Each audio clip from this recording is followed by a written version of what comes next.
All right, guys, let's get started. Again, thanks so much for being here. We're really excited. Today, the main purpose of today is I want you guys to walk away in the next 45 minutes with really what I consider the most important part about this wonderful game we play, and that is the game, the world of self-storage. It's an honor to be a part of it. As a lot of you guys know who've already been in the business, it's such a cool little small circle, and we all feel very grateful to be a part of this business. And whether you're just getting started, you have no real estate or storage experience, or maybe you've been studying it for a while, or maybe you're already an operator, it doesn't matter. I have information for all of you, and we're going to go jam-packed on, again, what the most important part of the game is, and that's acquisitions. Because if you can't find a deal, you can't start to invest. And if you're already an investor and an operator, if you can't find more deals, you can't scale. So that's where it all starts. We're going to go over some crucial tips on how to pick the right markets, how to get a hold of the owners, how to find the best off-market deals, and how to negotiate like a pro. Cool. I got Evan here. Evan's the moderator. Evan is my friend, my partner. I'm getting ready to close a deal in Wichita, Kansas. I think they got it for like 600 or so under the appraised value. Evan, thanks so much for being here. Let's kick it off. Yeah, super excited. Yeah, we're closing actually tomorrow. So I'm jamming this, guys. This isn't going to be a boring webinar. I'm going to jam it with everything I got. This is so important. This acquisitions, I can't stress it enough. And I love doing this. I love helping you guys out. So let us know if you're new to storage, looking for your first deal, under contract, or you own one or more facilities. We got the poll started. You're already going. Thank you. Looking for a deal, new to storage. Awesome. Under contract. Sweet. If you need help, reach out. Let us know. Happy to look at the deal. Have my team, my acquisitions team, myself, just to make sure you're going to buy the deal that's actually going to move the needle forward, right? That's going to get you where you want to go. On one or more facility, great. I'm going to be in Vegas next week. Would love to hook up. So let me know. Best way to find me is just at StorageLife Cam on Instagram and shoot me a DM. Let me know you're going to be in Vegas. I'll be there Tuesday through Thursday. Would love to connect. Cool. Evan, what do you think? yeah,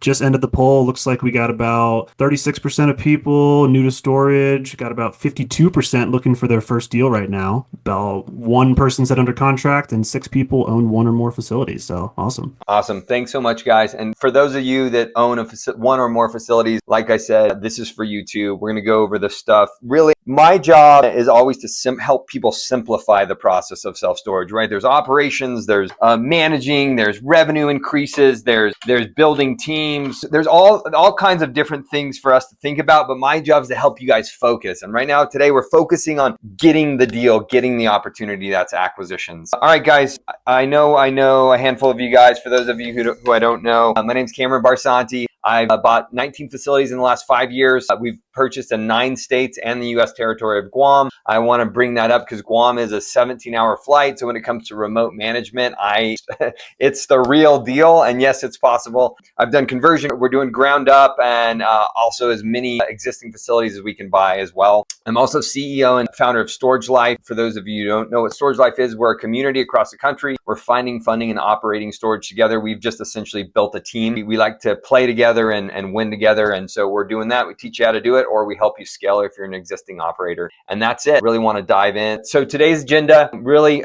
common investor problems, how to solve them. I want to stress the lifeline of every investor's career hinges upon their ability to find lucrative off-market opportunities. Yes, on-market counts. We have bought a few of those, but we're primarily off-market buyers. That's where we find the deeper discounts with huge value add. We're going to kick it off starting with problem number 1. Where should I look for deals? What market should I invest in? Now, even if you're an operator, you're still wondering where to go next, okay? And so all the questions of, do I need to drive to the facility? Shouldn't I be able to see it or put eyes on it? Do I need a team? Can I remote manage? Is that possible? How will I operate it? Boots on the ground? What if something happens? What if I need to actually show up and see something? You know, all these questions. And then we're going to get into the second part of this of like, well, what about household median income? What about the crime index? What if it's too dangerous? What if it's declining population? And so that's problem number 1.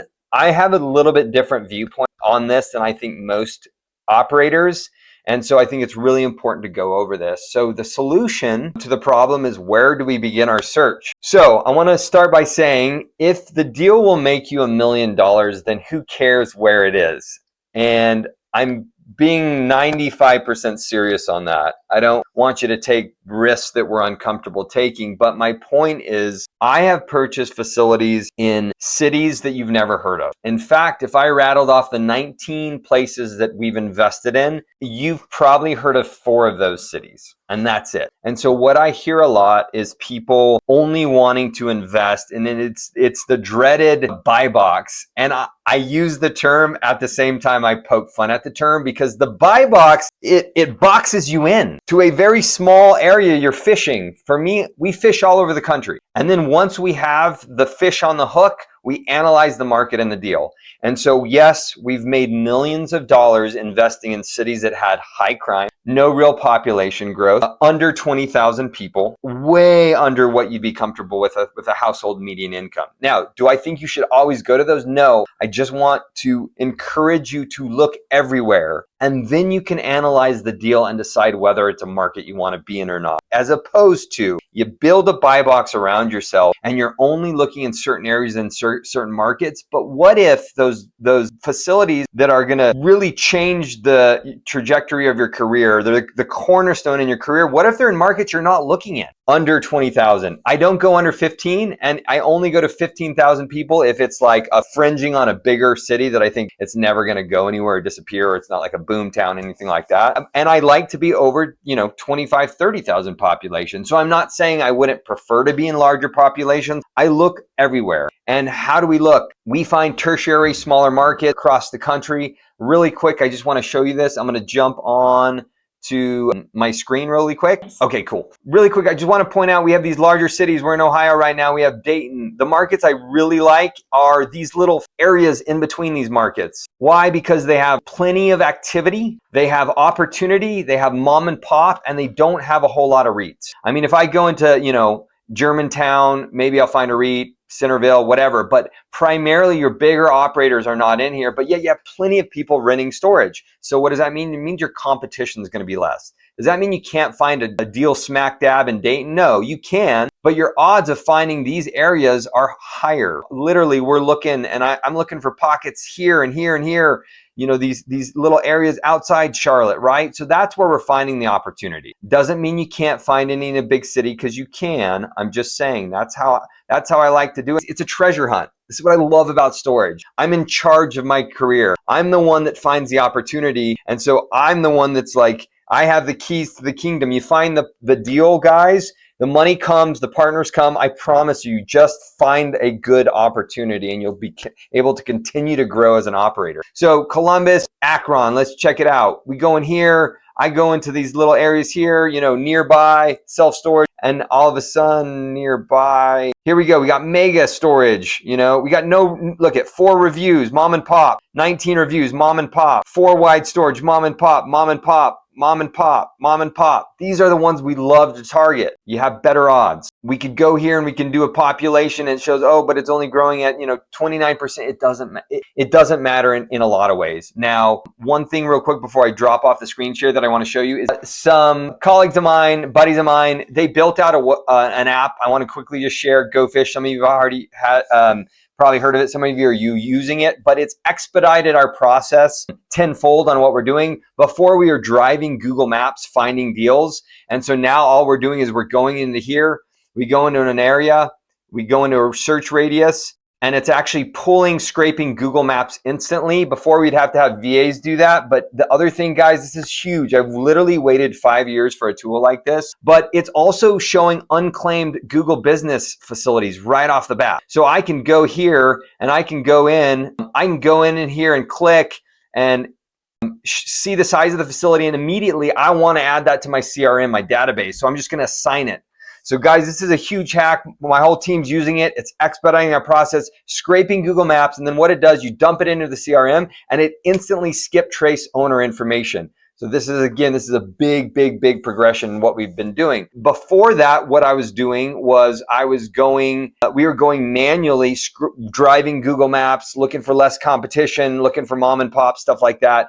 Last 2 things before we get off this is look for 2 different things. I call it the long-term and the short-term strategy. The long-term strategy is go to the markets you want to go in, but you don't have to drive there. I promise you. You know why you don't have to drive there? Because I've most of the time only ever seen my facility one time, and that's when I have to go look at the facility as we're under contract, and then I never go again. I have a partner that has a facility 30 minutes away. We do. He goes there every time instead of building a team that can help him do that for him. So a lot of times when you're investing to a place you can't see, it forces you to build a team and to get yourself out of the equation for the most part. So I say look everywhere. Two approaches, long-term and short-term. Long-term approach is you're going to find the markets you want to be in. Maybe you grew up in them, cities you think are booming, cities you have friends and family.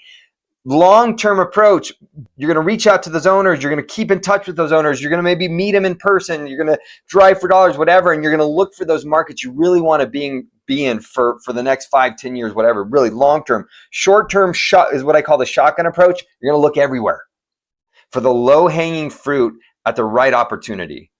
And those are the times you buy in deals, you find wholesale. We've made over $1 million wholesaling storage in markets that we didn't know about, but we locked up a good opportunity for somebody else.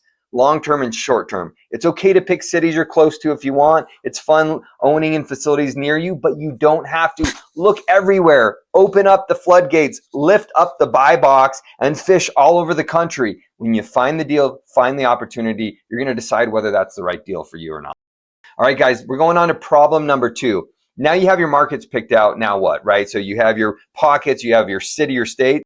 Which facility should I target? Smaller ones, larger ones? What if I have limited funds? I don't have enough money to buy a deal. I only have some money. How do I get a hold of the owner? When I get the deal under contract, what do I do now? What? Okay, so going quickly onto the solution, I always lead with the deal. I always lead with the opportunity. I don't get in my own way. I don't worry about, I don't have capital in the bank. I don't know what partners. I can't take this down myself. What am I going to look for an $8 million facility for if I don't have the money? I don't worry about that. And I actually didn't, even when I first started, because I didn't have money. I was actually in debt. I lost my wife's life savings in a film I made. I was on unemployment writing screenplays. I was broke. And so all I knew is that if I found opportunity from all the mentors and all the coaches we had continuously saying, just find good deals. And so that's what I did. If you're not the hunter, if you're not the finder, partner with one. Find somebody in another storage community. Find somebody, an accountability partner, a brother, sister, whatever, right?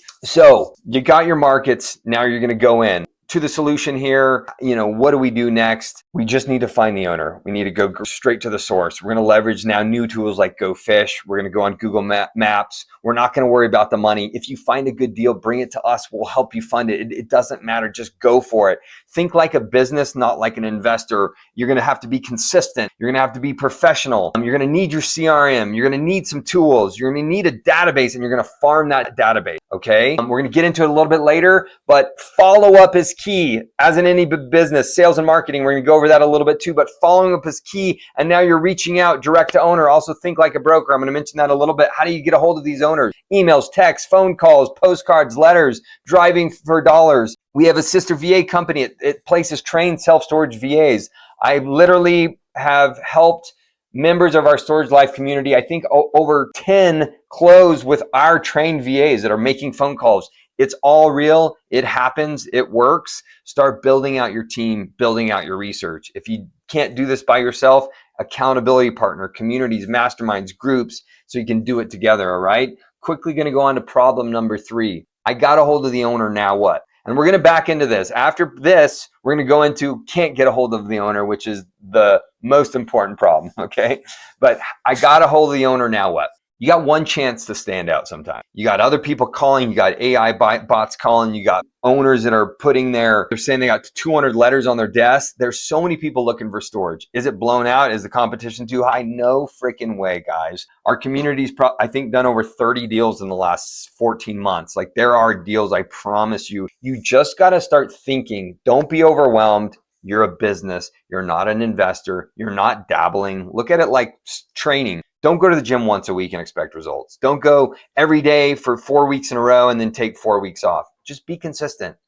Be consistent. Okay, so you got one chance. You build rapport and we learn to negotiate like a pro. That's the solution. You got a minute. what I say is, first thing, create market familiarity. Hey, we're buying properties in the area. I just wanted to say hi. I love talking to fellow operators. We're looking to deploy lots of capital in place. I say I'm not a syndicator because I'm not. We have our capital in place. We're not syndicating this deal, buying in your area. Love self-storage, really passionate about it. Wanted to see if I could send you a full price offer, or if you're willing to take a look at a full price offer, or hey, if you ever think about selling, we'd love to send you a full price offer, whatever it is. So I've built market familiarity, like I know the market. You can say hey, just drove by your facility. It's gorgeous. I don't lie. And I don't like to, and I don't think you need to, but if you drive by Google Maps on the facility, technically you just drove by it on Google Maps, so you can say that. Whatever it is. I don't do that, but like I've always thought it's like a decent idea. I think a broker did that to me once. You're a seasoned investor. You're talking about the business, and fake it till you make it. I don't love that, but like the idea is, don't fake it, be resourceful, have partners. My community has a little bit of an upper hand because I tell them, dude, you work with me, tell them your partner. We've acquired over 70 million in self-storage. We're looking to buy. We have lots of capital in place, whatever. Find ways that you can make yourself sound like a seasoned investor, even if you're just beginning. It's okay. You don't have to lie. You can say, hey, my partners and I are really looking to deploy a lot of capital right now into storage. We're trying to close, try and buy another 3 or 4 by the end of the year, whatever that is. Make it truthful and own it, right? Now, friendly but respectful, but that you're also a serious buyer, right? Market familiarity, capital in place, seasoned investor, friendly but respectful, serious buyer. I'm serious about this conversation. Okay, great. What else? I'm going to send you an offer. I'm not ready 6 months. You know what? I'm going to just send it to you so you have it on your desk for you to look at. Whatever. Stand out, connect. We've gotten a lot of deals because we met the owner in person after we felt like there was an opportunity. All right. Okay, there's another part to this. What if the owner you don't get a hold of? This happens most of the time. I'm going to go back to what I said earlier. And this is the real kicker, right? I can't get a hold of the owner. I can't tell you guys how many times I've talked to an owner. He disappears. My head of operations, but one of the best operators I've known. He's been working for REITs for 15 years. I now have him dabbling into acquisitions for fun and just so he can learn every part of the business. And he gets his feelings hurt because he'll have these wonderful conversations with owners and then they'll disappear. It happens all the time. So as we plant these seeds, as we go back to the beginning of what I've talked about, that acquisitions is the most important part. If you can't find opportunity, you can't grow. And you're starting to plant seeds and you're talking to owners and you're making offers. And all of a sudden your fishing lines, right? You're fishing all over the country. Your conversations are growing. Your underwriting's growing. And all of a sudden, out of all these conversations and outreach, stuff starts happening, but it's hard. And the best operators I know are actually the best at acquisition. It's the only reason we've been able to scale. Some people say 19 deals may not be a lot in 5 years, but I wasn't syndicating and I wasn't trying to buy 40 or 50. I want to buy ones that really change my career, move the needle forward. So you're removing yourself, you're becoming the 1% because you're being consistent. You're becoming the person that's consistent and that they know the game, the great game of self-storage, it's actually just follow up. Let's think about sales and marketing. Every company I can think of exists first because of marketing and sales. And then when they got you, they keep in touch, right? The emails, everything else. Well, we're looking for opportunity. We sell, we're salesmen, we're selling ourselves. We're trying to convince that owner we are the right buyer. We have money in place. We know what we're talking about. We're not going to waste their time and we're respectful. A lot of people miss this, guys. A lot of people just do this a lot and then follow up. I'm going to give you a little tip here. The worst thing you could ever do is not follow up enough and lose a deal. That is the worst thing that you can do. The best thing that can happen is they tell you you're calling too much. And I'm joking, it's not the best thing. It doesn't happen. And all of us are scared that we're going to call owners and brokers too much and we're going to bug them so much that they're going to get annoyed and tell us to stop calling. I've never had that happen, ever. 5 years of doing this, I've never had an owner say I'm calling too much. It's the opposite. I've lost deals because I didn't call enough. If you want to get great at self-storage, if you want to get great at acquisitions, either yourself, your accountability partner, your team has to be great at finding opportunity. And the game, guys, most important part, wish I had sound effects, it's the game of follow-up. That's it. I have a student, Joe. He's relentless. He bugs the crap out of everybody. He is a relentless follow-upper. No matter what, he wants something from me. He wants something from my head of acquisitions. He wants something for Dion. He wants something for the seller. His thing is he calls every 2 days. That's it. Just wanted to call again. What has happened? Joe has literally went owning no storage to closing over 100,000 square feet in the last 12 months. He's closing 2 deals right now. He just closed a deal outside Vail, Colorado, 60,000 square feet in Oklahoma, 60,000 square feet in Colorado. He is not freaking messing around. What is Joe great at? The follow-up. He won't stop calling you. Think like a broker. Another tip. I want to like pound this home because it's hard. That's why building a team is helpful. That's why having virtual assistants is helpful. My business runs because my VAs are rock stars. They're incredible. And we get to continue to always be fishing for opportunity. You can't do that by yourself. So you have to figure out how to leverage other people to help you. The follow-up. Think like a broker. 300. I know brokers that have been in the business for so long that over 10 years, they're some of the best of the best. They'll be at Vegas next week. I get to say hi to him, and I'll always be like, man, you've been doing this for so long. You're probably just, got a whole team. They're still making 300 calls a week. It's incredible. It's inspiring. I get goosebumps when I hear that. We can't expect to make millions of dollars and not work as hard as our competition. It all comes down to how hard are we going to work on follow-up and the negotiation, okay? Prove you're serious, make follow-ups. The best problem you have is when they say you're calling too much.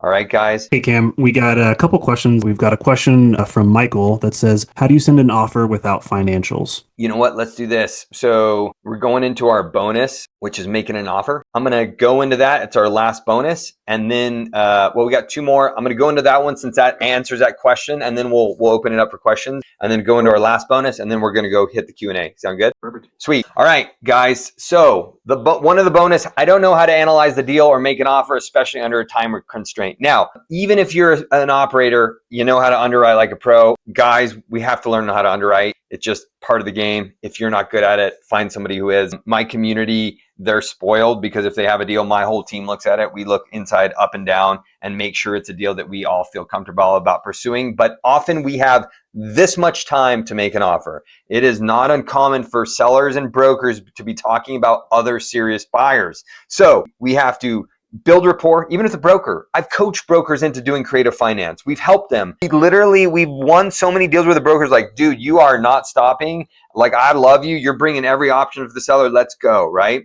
But a lot of times, whether it hits a market and it's a hot deal, or you're talking to a seller and he's like, I just got an offer. My community and I bought a deal in Alabama that they're like, you know what? We're about to sign with a broker. And we're like, holy crap, give us literally 12 hours. So one thing we do is when this is one of the tools we're going to give away at the end here, some of you probably already have it, but we use a range offer calculator.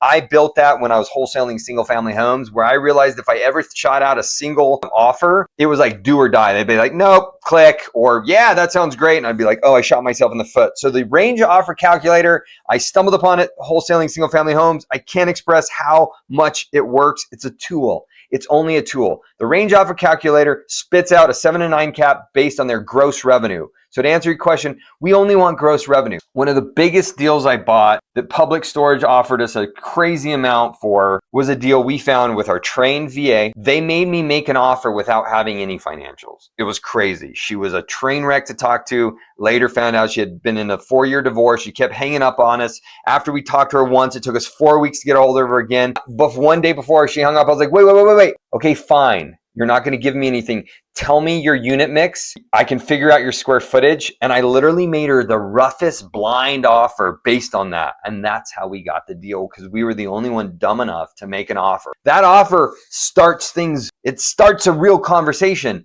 All these great, warm, fuzzy conversations we have with brokers, or more importantly, sellers, they don't mean anything until you make an offer. Remember that. So we range calculator. On the phone, sometimes I've had sellers be like, you know what, I'm old, I'm cranky, I've been doing this a long time. Sir, just give me your gross. Okay, got it. I plug it in the calculator, 7 to 9 cap. Roughly, based on your numbers, what we think is we can provide you anywhere from about $1 million to $2 million based on terms. Are we within striking distance? Please start doing this. It works so well. I've had sellers tell me they're not going to tell me what they want.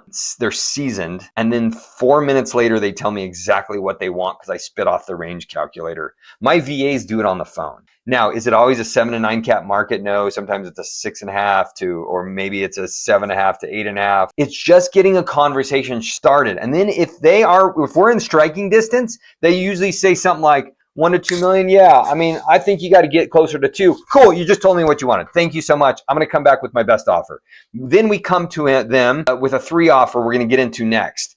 So most importantly, let's go through this. We just need gross revenue to make an offer. It's a rough calculation. We're spitting out a range to feel out that seller. And if they're like, that's a little low. Well, okay. I mean, I haven't seen the property. I don't know the market. I haven't seen the condition, but I'm just kind of, again, based on revenue, I'm going to price this just like a bank would. Yeah, well, I think I wanted more into the 2s. Cool. Well, I still probably can get you that. And then you get more information. But a lot of times people want a ton of information to make an offer. You will lose that deal. Somebody else like my team are going to come in and we're going to make a very, very broad, quick offer to then get that seller perked up. Make sense? Does that help?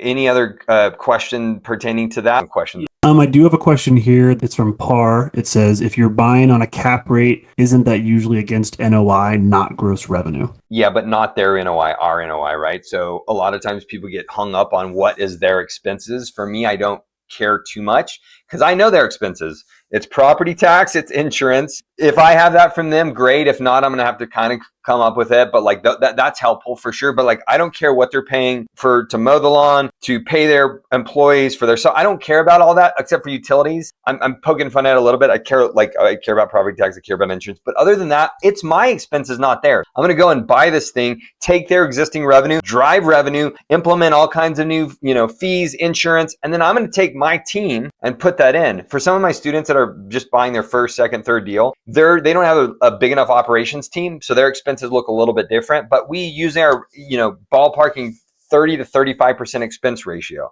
So if you're making $200,000 gross revenue, I know that roughly 70,000 of that is going to be my expenses, and it's going to be accurate enough, unless you're in a high property tax state or you're in a place that is insurance is very high because of like you're in a flood or tornado zone or whatever like that. So again, I don't care about their expenses. I care about mine, and I already know they're going to be roughly 30 to 35%.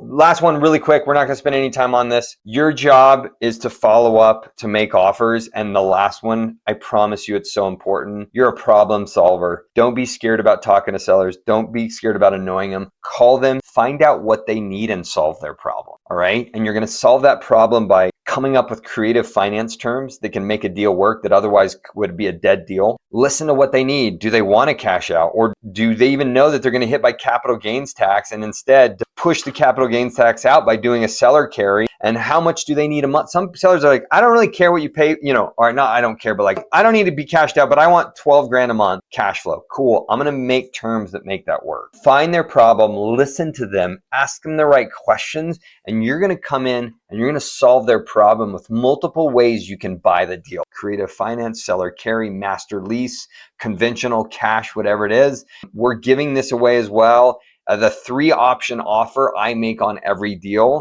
I've bought deals that the seller said no to the same price that was on my offer, but based on a wide array of terms, and starting the conversation and open it up, and we got the deal done. Let's move on. Solve the seller problems.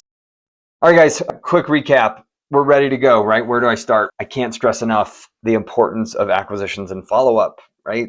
You can't do it if you don't have the bandwidth. Have people help you. One of my favorite members of StorageLife came to me. He was working 2 jobs, limiting belief. I don't think I can do this. I don't have any time. He's closed 3 deals in South Carolina this year. Got another one under contract. Guys, it's a system. It works. I promise you. Some of the best operators I know also started like I did in wholesaling, where if you can't find a deal, you die. And that's where we really realized that, hey, it's all, you hear it, it's a relationship game. Go out, plant those seeds, have those conversations, maybe hire a VA or 2, have a community to support you, have the right people looking at the deals, make sure you're buying the right deals, and you're just moving forward constantly. Can't scale if you can't find your next deal, right? Don't forget gofishleads.com. We're actually giving this away too. The only people that get this discount are my StorageLife community. I've negotiated with Chris and Chaz. They're doing 20% off on the GoFish lead. It's significantly, I'd say like a fourth as cheap as all the tools we've been having to kind of clunk through for the last few years. Go there, start building your list,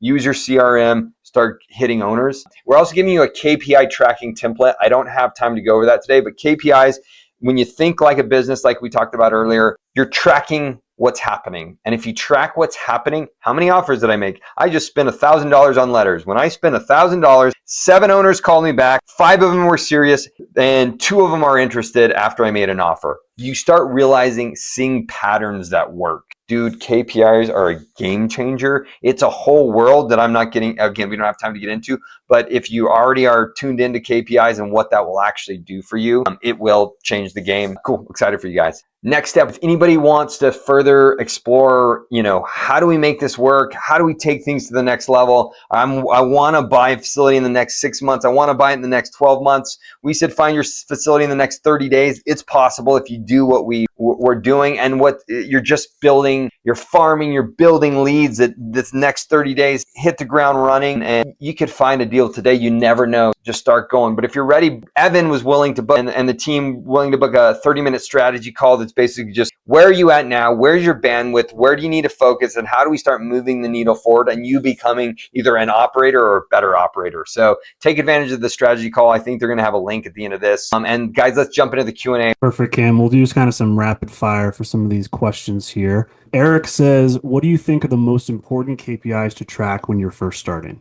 Sweet. I love that question. So number of phone calls we're making per day and per week, how many owners we're getting a hold of, and the KPI tracking template will have this. I switch it up all the time, just like trying new things. How many offers we're making a week is the most important. I'm going to give you another tip, and it took me a long time to learn this. Even if a seller tells you I'm not interested in an offer or I'm selling next year, you know what? Let me send you something anyway, just so you know I'm real and you have it. It's crazy what's going to happen. That seller's going to print that thing out, or you're going to send it to them in hard mail, and all of a sudden they're going to be like one morning look up with their elderly, wife or whatever, and they're going to be like reading your contract that says, I will give you $1.3 million for your facility. I promise you, if you start doing that, you're going to the 1%. Making offers even when you're not supposed to. And then that seller goes, you know what, honey? We just had a death in the family. We just had a fire. Screw it. We're selling. And they're calling you. Making offers, right? So how many offers can we make till we get a deal? How many offers are we making? How many calls are we making to get a hold of offers? How many letters are we sending? My letters are working really well right now. And working backwards to, I sent this many letters, this many emails, this many texts, this many phone calls, got a hold of this many owners. Out of this many owners, this many were serious. Out of the serious ones, I gave this many offers. 4 of them were interested in striking zone. We made 3 offers. We have 1 under contract. Hope that helps. Hey, Cam, we got another question here from Alex that says, what's the biggest obstacle and challenge you face when trying to scale and build a team? And then also to that end, I also want to tack on what has helped you kind of expedite your career the fastest. Sweet. The challenge is not knowing where to focus and getting overwhelmed and getting discouraged. I've talked to people when I started StorageLife almost 3 years ago, is because I was running into people that either had storage education, had a facility, had all the education experience, and they were stuck. They were stuck because of what we just went over. Nobody taught them that acquisitions trumps everything, in my opinion. In addition to that, so building the team, it's, hey, I've done this, what's next, right? Just like a weight trainer, dude, I want to gain 10 pounds and lose 10 pounds of muscle, 5 pounds of fat. You go to somebody who knows your macros or whatever, they're like, dude, this, and this. So at the very beginning of my career, lost my wife's life savings, listened to podcasts, read books. My wife and I, we had a light bulb moment. Oh, dude, let's hire a coach. Everybody's saying they wouldn't have gotten there without the coach. And so we're going to invest time and money to people that are further along, and we're going to expedite our career. That is by far the most important thing we ever did when we didn't have money. In the last 6.5 years, because we started in multifamily, we've invested over $180,000 in coaching. I'm a coach junkie. That's why I became one, became a mentor, because we expedited our career by investing time and money, surrounding ourselves by a community, by a group that knew where we needed to go. I can't pound that home enough. That's what changed our careers and our life. This one says from Colin, it says, how possible is it to get a deal within 6 months if I have 0 capital? Good question. And guys, for those of you jumping, just, real quick, I just want to say, I promise you can do this. I couldn't do it by myself. I was the hunter. I wasn't the financial guy. I was the relationship builder and the hunter. I promise, this isn't about just you, right? It's about your kids' future, your future. It's about the legacy. It's about financial freedom, all the stuff we hear about, but it's true. You have to take the reins. You have to do it. You have to pound the pavement. It's worth it. It's the only massive opportunity I've ever seen. I know you guys can do this. You just got to be consistent, just like working out or anything else, staying in shape. What do they say? Penny saved is a penny earned. A seed planted is a freaking seed planted, and just start doing it and don't stop. So yes, it's possible. Our largest wholesale checks have been like 235,000. I've also paid close to that. Our smallest has been 30K. If you find a deal, which you can, I mean, I've literally gone on Google Maps and called sellers that answered and was like, and struck deals. I've done it numerous times. It happens. Even when we're like, oh, everybody's calling her. You could find a deal in the next week, 3 weeks, 3 months. I've had people join my community that hadn't had a deal that literally found and were under contract within 30 days, within 60 days, within 2 weeks. Some of those came from like, hey, you should join and you be the sweat equity.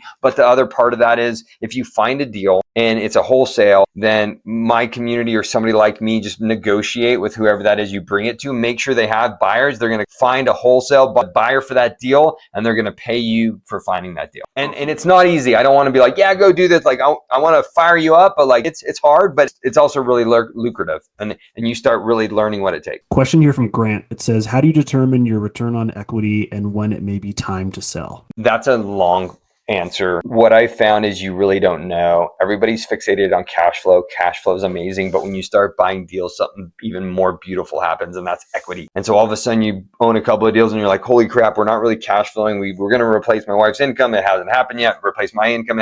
But this deal has like 500K of equity, and holy crap, this deal actually has 300K. Or we've done deals where we're like, dude, we have $2 million of equity in that deal. And then we go, oh, it's the bigger picture. And then you start working with the momentum of money. You leverage that equity, you buy another deal. All of a sudden, one of your deals is a pain in the butt. You're getting some break-ins. You're like, you know what? This REIT's going to pay me way too much money for this. I'm out because Albuquerque is rough, and I'm going to go buy a nicer facility. You'll start playing chess with your assets, knowing when to sell. There's like an equity multiplier and things that like tell you your equity versus cash flow. You'll feel it. Quick question from Chad. It says, what CRM are you all using? What do you recommend? We use GoFish as the primary CRM. And then sometimes I actually like an Excel sheet that we built just because it's like, I don't know, like fun to look. And we use it for mailers a lot. The GoFish, I've noticed they're new. And so they're talking to Chaz and Chris. They're building on some pretty cool stuff. We're going to be able to start sending letters from there. And we're going to start being able to track a lot more data. So I think that's going to be ultimately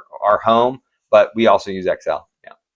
Cool. Brian asked this question a little bit earlier. Do you recommend pushing for seller financing? I don't like the idea of SBA fees. I'll pay fees if it's going to make me a lot of money. So we just closed our first SBA deal with a couple of students. We bought a deal in gypsum that would have been $2.6 million.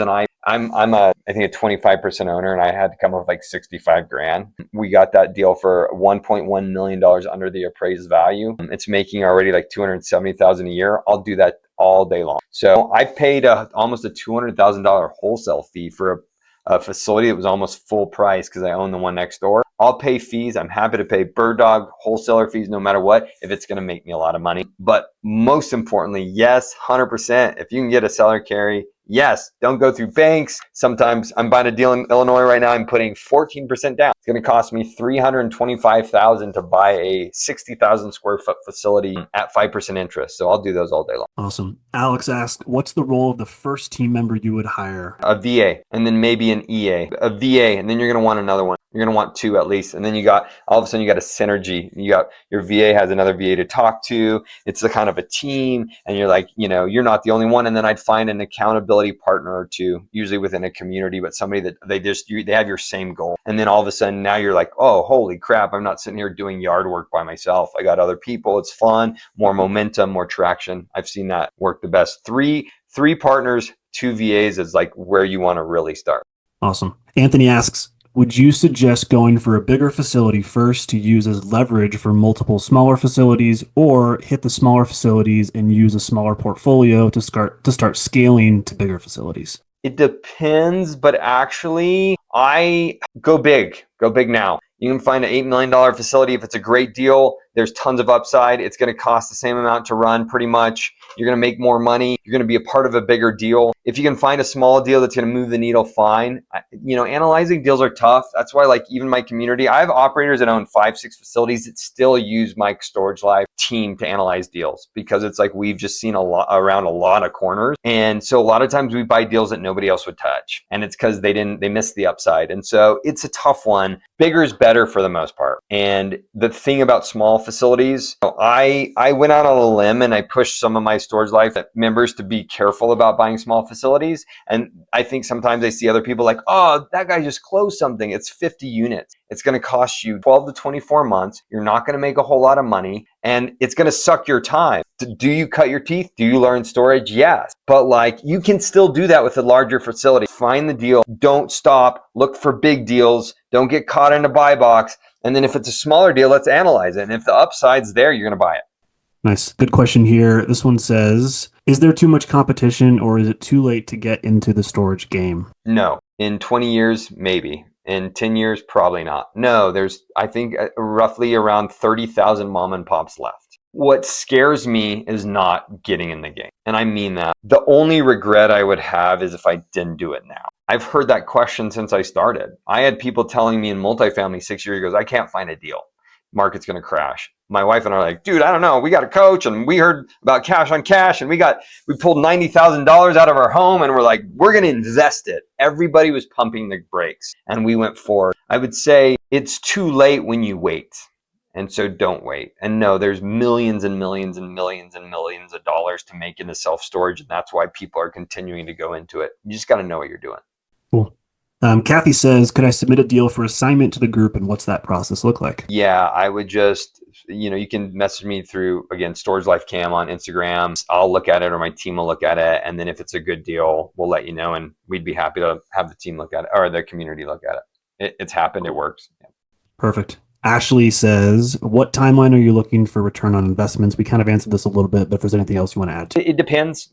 Ground up and conversions are longer, but I like to see money within the first 6 to 12 months. I bought in a couple recently where they're a little bit more empty because we bought them right.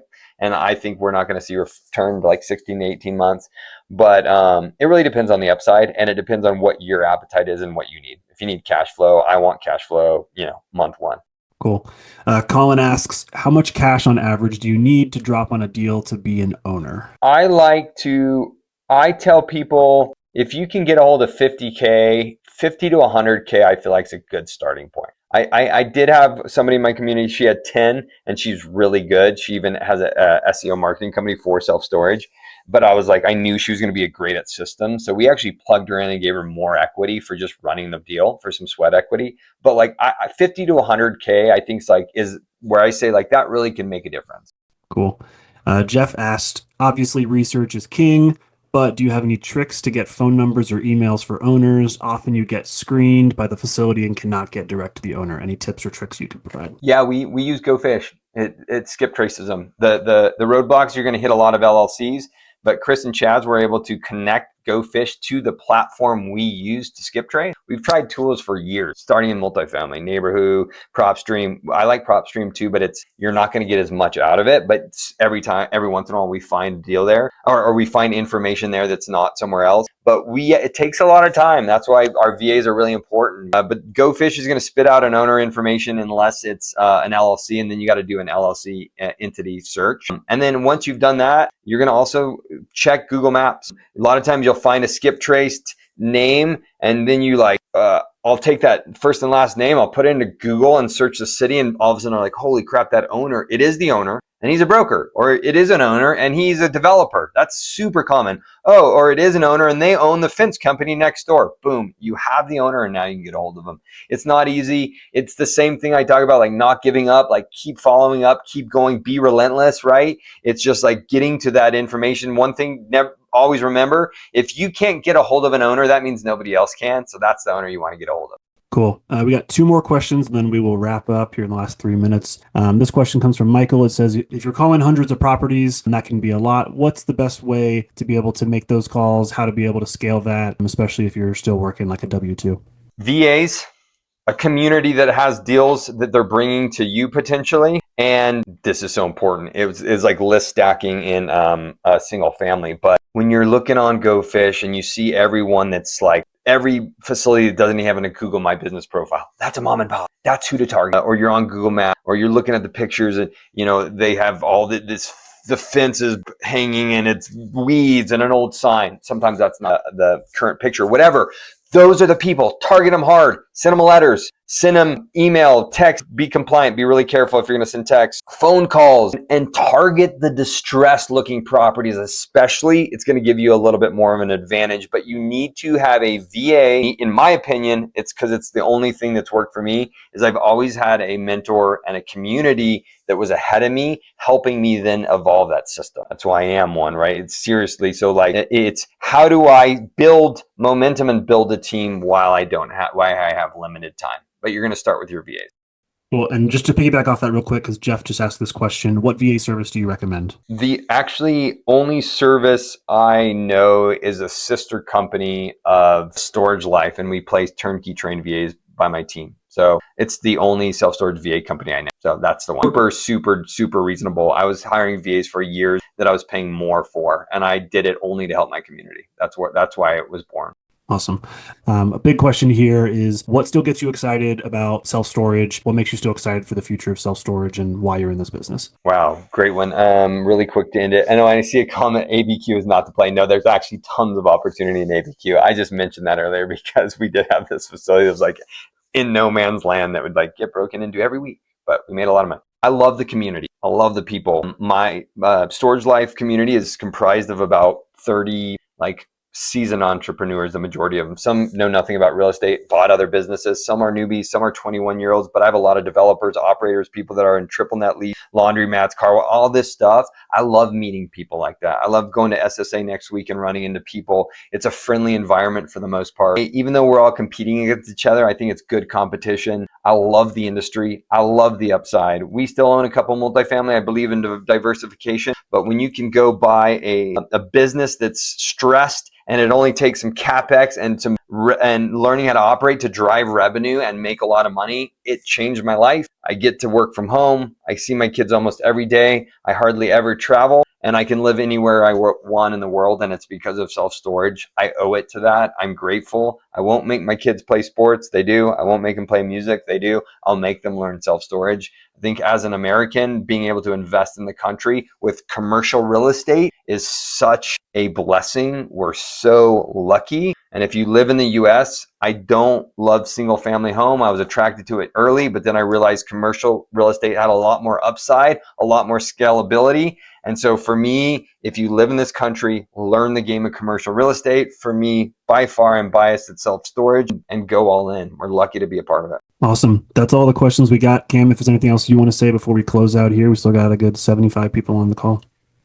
I don't think so. I think we've covered a lot. I want to, let's just reiterate acquisitions. The game we play is actually follow up. Build a team to help you with follow up and calls and marketing, sales and marketing. VAs are a good way to do it. If you want help, we can help you find a VA. Reach out. Everybody has, I think, Evan at storagelife.com or Cameron at storagelife.com. Send us a message, DM on Instagram, whatever you want. The worst thing you can do is wait. I've ran into people a lot that were smart. They had the money, they had the drive, but they were scared to jump, and that's okay. But the people that don't wait, that jump in not knowing exactly what's going on, but that are committed to just learning and going and listening and trying and being consistent, they get the best results. I keep using the fitness analogy because I think it's perfect. I myself, next year I'm going to be in the best shape. Next year. And then I'm like, dude, screw it. I hired a personal trainer this year, and I'm like, tell me when to show up. Tell me what to do. I'm paying, done. And I got the best results. And I don't look at it as any different. And it's not anybody else's treasure. It's yours. It's up to you. Like, everybody is trying the same thing. It's up to you to find it. Nobody's going to bring you a deal. Nobody's going to do it for you. You just got to try. If you learn, go invest in a self-storage mentorship or a multifamily, whatever it is, you're not going to regret it. It's going to teach you things. That's going to grow your tool belt. And 10 years from now, you're going to be like, I'm so glad I learned about laundromats or self-storage or whatever it was, because it's going to empower you to understand this game we play of commercial real estate that people make lots and lots and lots and lots of money on. I don't care about the money except for that it allows me to spend more time with my family. And that's really what it's about. That's it. I really appreciate all you guys being here. We're gonna do this again soon. So thanks so much. Awesome. Thanks so much, guys. Later. Good luck out there.